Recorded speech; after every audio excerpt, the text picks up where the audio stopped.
Business owners, क्या आप जानते हो एक ब्रांड के प्रोडक्ट्स जो डिपार्टमेंटल स्टोर्स में सेल हो रहे थे पर उनका सेल्स मल्टीप्लाई नहीं हो रहा था, तो उन्होंने क्या किया?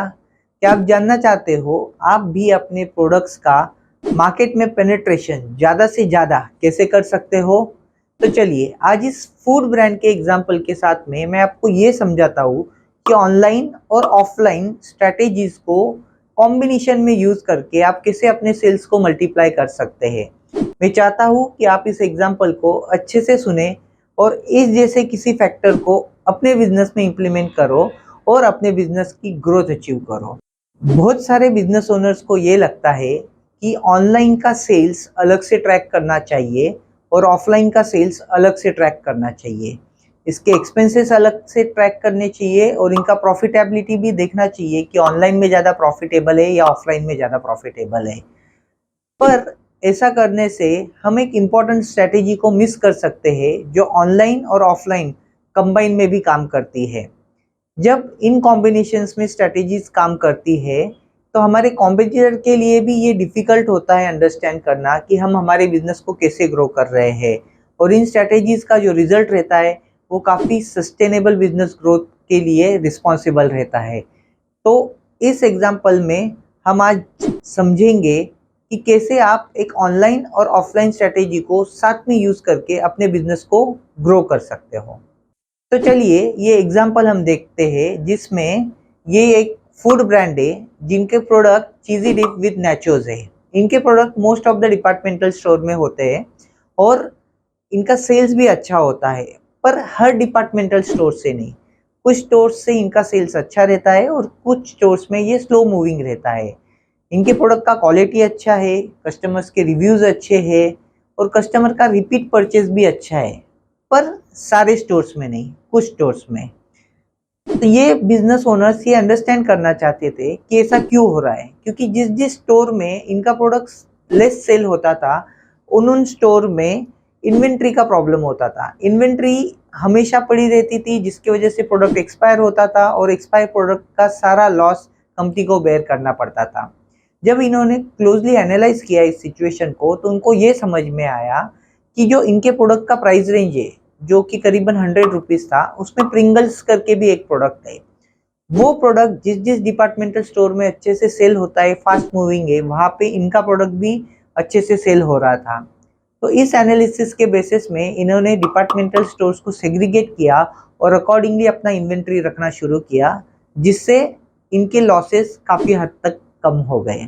आगे इन्होंने सेल बढ़ाने के लिए एक बहुत ही इंटरेस्टिंग स्ट्रैटेजी यूज़ किया।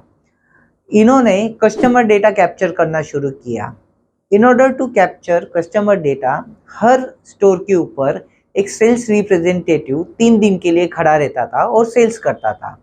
जब वो सेल करता था तो काफ़ी इंटरेस्टिंग ऑफर्स दिया करता था, जिसकी वजह से कस्टमर्स अपना डेटा जैसे नाम, मोबाइल नंबर, ईमेल एड्रेस इन सेल्स रिप्रेजेंटेटिव्स को देते थे। हर सेल्स स्टोर पे जब ये रिप्रेजेंटेटिव अप्रोक्सीमेटली 3 दिन के लिए खड़ा रहता था तो उसमें उसको 600 से 700 कस्टमर्स का डेटाबेस आराम से जनरेट हो जाता था। आफ्टर 3 डेज ये सेल्स पर्सन दूसरे डिपार्टमेंटल स्टोर पे मूव कर जाता था। ऐसे कर करके वो कस्टमर का डेटा कलेक्ट करता था। फिर इस कस्टमर डेटा पे ये कंपनी डिजिटल मार्केटिंग से जैसे सोशल मीडिया पे, व्हाट्सएप से, ईमेल से, टेलीकॉलिंग से अलग अलग ऑफर्स दिया करती थी। इन ऑफर्स को अवेल करने के लिए, प्रोडक्ट्स परचेस करने के लिए उस स्टोर पे कस्टमर्स जाते थे और उस स्टोर्स का सेल बढ़ जाता था। इस स्ट्रेटेजी को यूज करके इन्होंने अपने सेल्स को मल्टीप्लाई किया। फिर आगे हर स्टोर के लिए ये एक्सरसाइज इन्होंने 3 महीने तक रन की।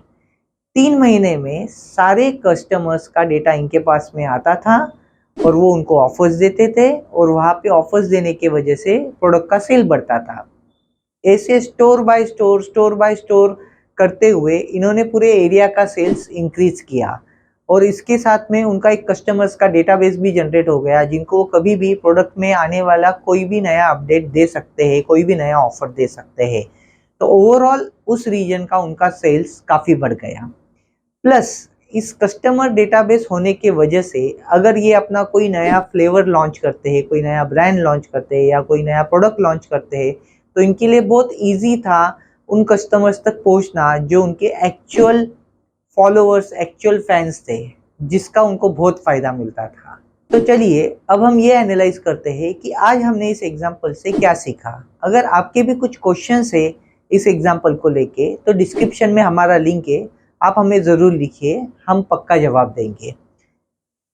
आज हमने ये सीखा कि ऑनलाइन और ऑफलाइन अगर कंबाइंड स्ट्रेटेजी यूज़ की जाए तो सेल्स इंक्रीज इजीली हो सकता है और it will also result into a sustainable business growth. Secondly, जब ऑनलाइन और ऑफलाइन मिक्स स्ट्रेटेजी यूज की जाती है तो इवन कॉम्पिटिटर्स के लिए भी ये डिफिकल्ट होता है कि हमारी स्ट्रेटेजी समझे और उसको इम्प्लीमेंट करें। तो थर्ड, ये इम्पॉर्टेंट है कि अगर हमारे पास में कस्टमर का डेटाबेस है तो ये एक इम्पॉर्टेंट रोल प्ले कर सकता है हमारे बिजनेस ग्रोथ में। फ्रेंड्स, मेरे अपकमिंग वीडियोस में नेक्स्ट में बात करने वाला हूँ एक शैम्पू बिजनेस के बारे में और आपको ये बताने वाला हूँ कि कैसे डिस्ट्रीब्यूटर्स आपके पास में आ सकते हैं आपका प्रोडक्ट सेल करने के लिए, मांगने के लिए। फ्रेंड्स, अपने नेक्स्ट वीडियो में मैं ये बात करने वाला हूँ कि कैसे एक शैम्पू बिजनेस ने अपने आप को ऐसे पोजीशन किया कि डिस्ट्रीब्यूटर्स उनके पास आए उनका प्रोडक्ट मांगने के लिए। फिर मैं आपको एजुकेशन सेक्टर के एक बिजनेस के बारे में बताऊंगा, कैसे उन्होंने अपना 1 लाख वाला जो प्रोडक्ट था, एजुकेशन कोर्स था, उसका सेल्स 5 टाइम्स बढ़ाया।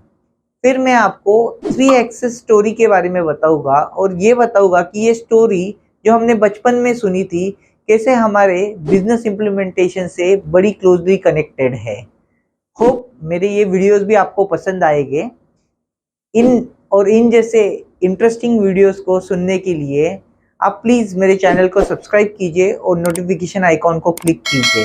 आप हमें सोशल मीडिया पे भी फॉलो कर सकते हैं। आज के आपके टाइम के लिए थैंक यू वेरी मच। नमस्ते।